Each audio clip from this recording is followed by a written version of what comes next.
Coming to you live from Thornbury Creek at Oneida, this is Locker Room with Burke Griffin and George Kuntz. Tonight's program is sponsored by the Oneida Nation. And now your host, Local 5 Sports Director, Burke Griffin.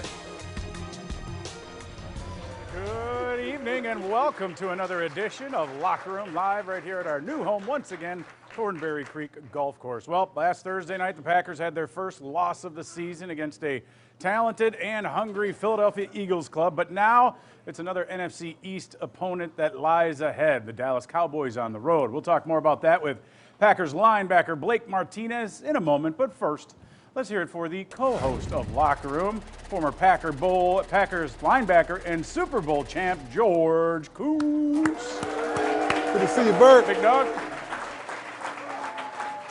All right, well, a lot changed in Week 4 for not only Green Bay, but quite a few other teams in the NFL. Right, going into Week 4, the Packers was one of probably 6 or 7 teams that was undefeated.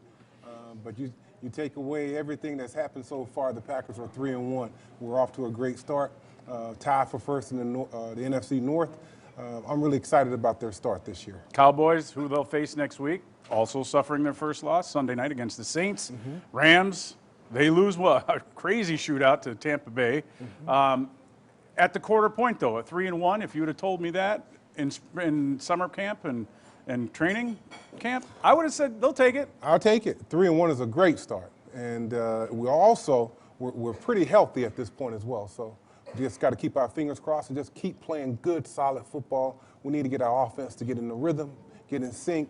And I think there's a lot of exciting football ahead of us. I think we did see a little bit, just a glimpse of what Matt LaFleur is trying to develop here in Green Bay. They jumped out to a 10-0 lead.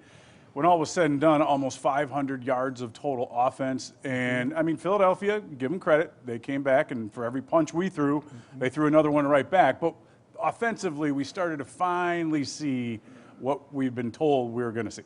Well, I like the offense. I like the calls.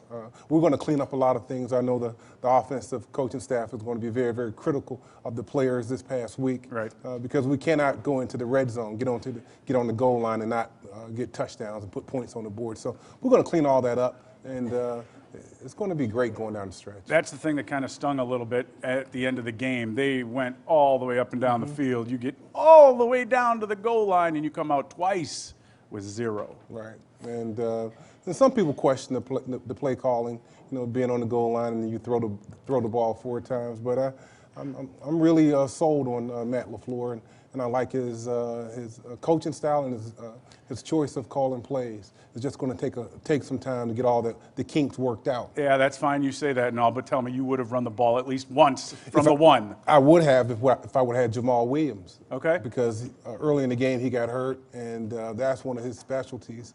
He's a big bruising type back. He would have ran it in from the 1. By the way, he was supposed to be our special guest tonight, but obviously he's in the concussion protocol.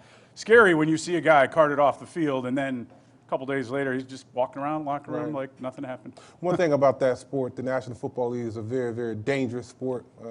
A lot of guys put their lives on the line each and every Sunday. Well, a guy you played with, Sterling Sharp. Yep. I mean, Nick Collins. Tim Lewis way back in the day. Yep. I mean, one play and your career could be over. Jermichael Finley. So the NFL is a brutal sport. They're trying to clean it up. You look at Burfitt from the Raiders. That's a bad guy. Yeah, that was dirty and cheap. Yep. There's no question about that. They threw him out for the year. So I think that was a great call. Green Bay's defense, on the other hand, 34 points, almost 200 yards on the ground. Is this an issue with the run game? Well, it's something we have to get cleaned up because to beat the Packers, you cannot beat them on the edge. Right. We don't see teams running around the edge on us. We're starting to see teams run in the middle. You look at the Vikings, the Broncos, and the Eagles. They kind of hit us in the middle, but we have some really good, talented players in the middle with Blake Martinez, who we're going to be talking with shortly, and Kenny Clark. And those guys can play, but we just got to get on the same page. All right, it is time for a segment we like to call the good, the bad, and the ugly. Good Green Bay's offensive rhythm. We mentioned that. Do you think we'll see more of it in Dallas? I think so. I think our offense, well, first of all, our offense didn't really play a whole lot during the preseason, so we're starting to really click and get in that rhythm, and I think the Cowboys have to watch out. The bad pass interference calls. If we're going to be able to review them, shouldn't we review them? I mean, there was 2 blatant ones against Marquez Valdez-Scantling. Yes, and they weren't called. I think that hurt us. It hurt us when it came to field position. But we cannot allow a ref or a flag to affect the outcome of a football game. So we really have to clean that up from a National League perspective. Well, and from an officiating standpoint, I think that's where we could call it ugly. Not just the Packers. It isn't just your home team that you're rooting for and go, man, they blew that call. They're missing a lot of calls. This is as bad as I can remember in a long time. Overall, league-wide, how the officiating is. Overall, league-wide, I would have to, if I was giving them a grade, it would be a D+ right now.